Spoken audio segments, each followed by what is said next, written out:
અભુક્ષનાથ દેવ કી જય. આજે અમારા અંજારની વિઝિટમાં અમે આ મિક્સીભાઈના બીજા તળાવ ઉપર આવીને ઊભા છીએ. એમને આ આખા 50 એકરના ફાર્મમાં ચોફેર વરસાદના પાણી માટે કેનાલ બનાવી છે.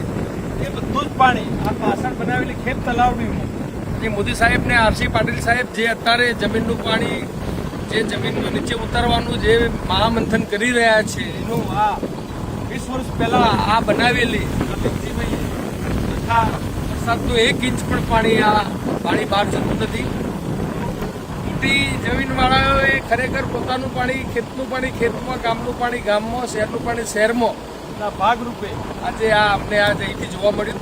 ફરીથી અમે મેઘજીભાઈને અભિનંદન આપીએ છીએ. મેઘજીભાઈ પણ 2 શબ્દો કહી અને અમારી ટીમને સંદેશો આપે, ગ્રીન ગ્લોબલ બ્રિગેડને એક સંદેશો આપો પાણી રોકવાનો અને આટલા લાખો ઝાડ ઉછેરવાનું. બધા ખેડૂતોએ આમાંથી એક શીખ લેવા જેવી છે કે આ જમીનો આપણે હોય છે મોટી મોટી, પણ આપણે પાણી વેસ્ટ વરસાદનો ચાલુ જાય તો પોતાની તળાવડી કરેલી હોય તો એની અંદર પાણી ભરાઈ દે અને જમીનની અંદર સિંચન થાય જમીનનું, તો તમારા જમીનના તળ બી ઊંચા આવશે અને તમારું પાણી સુધરશે ને તમારું પોતાનું જ પાણીથી તમે ખેતી કરી તો તમને એના માટે ફાયદાકારક રહેશે. પછી છેલ્લા કેટલા વર્ષથી આ પાણી ઉપયોગ કરીને આ પાણી અમારી 22-23 વર્ષ થયા. 22-23 વર્ષથી. સરકાર તો હજી 10 વર્ષ પહેલા જાગી તો આ કચ્છના ખમીરધાર કચ્છડો બારે માસ એમનેમ નથી કહેવામાં આવ્યો.